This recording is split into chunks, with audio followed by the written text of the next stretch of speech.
उल्टे सरकार जो है उनको बॉडीगार्ड लेकर के घुमा रही है बिहार में। मूर्खों की राय और गरीब की हाय, इससे बचना चाहिए। चिराग पासवान ने कहा है आपकी यात्रा को लेकर कि कन्हैया भारत तेरे टुकड़े होंगे जैसे लोग हैं और इनकी यात्रा से लोग ना जुड़े, तो क्या एनडीए कन्हैया कुमार से डर गई है? नहीं, हमसे क्यों डरेंगे। तो कहते हैं रास्ते में जो हम आ रहे थे, एक टेम्पू पे लिखा हुआ था मूर्खों की राय और गरीब की हाय, इससे बचना चाहिए। हमसे कोई क्यों डरेगा, हम डराने वाले लोग नहीं। मेरे जो है पिताजी मंत्री नहीं थे, मुख्यमंत्री नहीं थे, हजारों करोड़ का कोई एम्पायर छोड़ करके नहीं गए। हमसे किसी को भी डरने की जरूरत नहीं है। और वो उन्होंने कहा है कि उनकी इच्छा है, लेकिन कभी कभी जब हम कुछ कहते हैं ना, आप पर अगर उंगली उठाएंगे तो हमारे ऊपर भी उंगली उठाएंगे।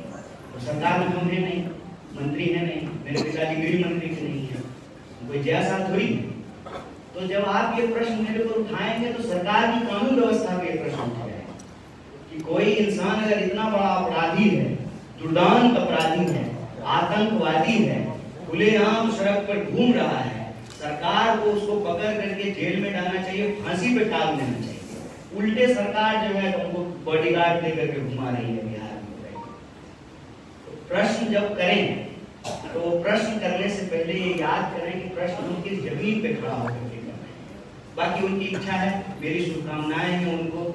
हम आज भी उम्मीद करते हैं कि बिहार के जितने भी नौजवान नेता हैं, चाहे वो किसी भी दल के हों, हम उम्मीद करते हैं कि बिहार के लिए कुछ बेहतर करेंगे। मेरी शुभकामनाएं। 2 साल पहले प्रशांत किशोर ने भी पदयात्रा शुरुआत की थी और सेम जो आपका मुद्दा है उसी मुद्दे को लेकर उन्होंने भी पदयात्रा स्टार्ट की थी।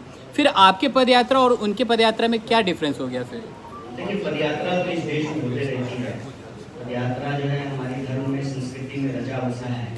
इससे पहले हमने भी जो है एक जनगण मन यात्रा की थी, तब भी जो हम पलायन की बात कर रहे थे। किसका मुद्दा है, कौन पहले उठाया, ये जरूरी नहीं है। क्रेडिट तो तब लेंगे ना जब इसका निदान हो।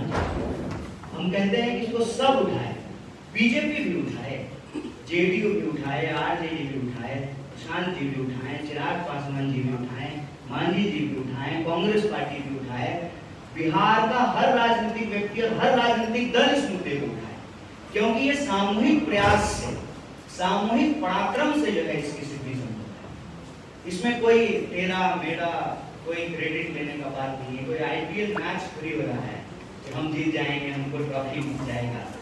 जो भी उठाएं बहुत अच्छी बात है और मेरी शुभकामनाएं हैं जो भी इस विषय में काम कर रहे हैं। कन्हैया जी, सवाल है आप केंद्र सरकार को क्रिटिसाइज कर रहे हैं।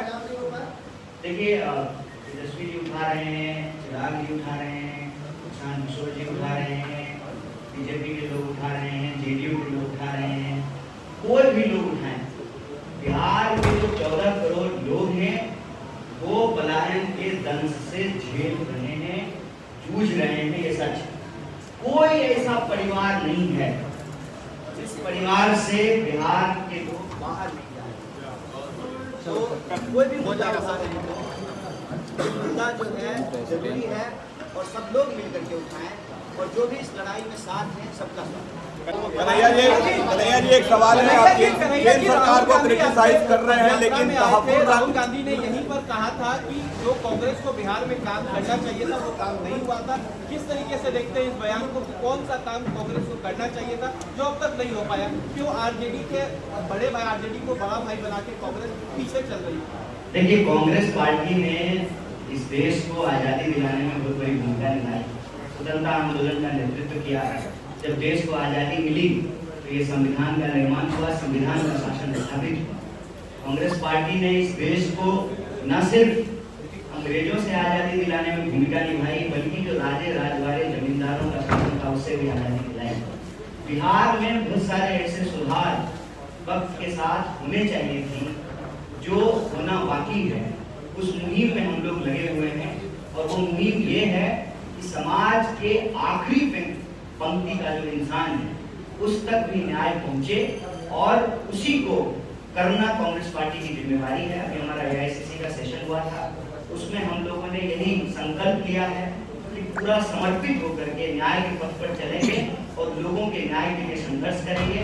बिहार के लोगों के लिए, बिहार के अंदर रहने वाले जो सभी जाति संप्रदाय के लोग हैं उनके संघर्ष के लिए हम लोग काम करेंगे। और राहुल जी बार बार कहते हैं कि दलित, पिछड़ा, अति पिछड़ा, आदिवासी, किसान, मजदूर और गरीब, चाहे वो किसी भी जाति का, उनके हक और अधिकार के लिए संघर्ष करना ये कांग्रेस पार्टी का लक्ष्य है। संविधान को बचाना, संविधान का न्याय जो है उसको स्थापित करना ही कांग्रेस पार्टी का लक्ष्य है, उसको हम लोग करेंगे।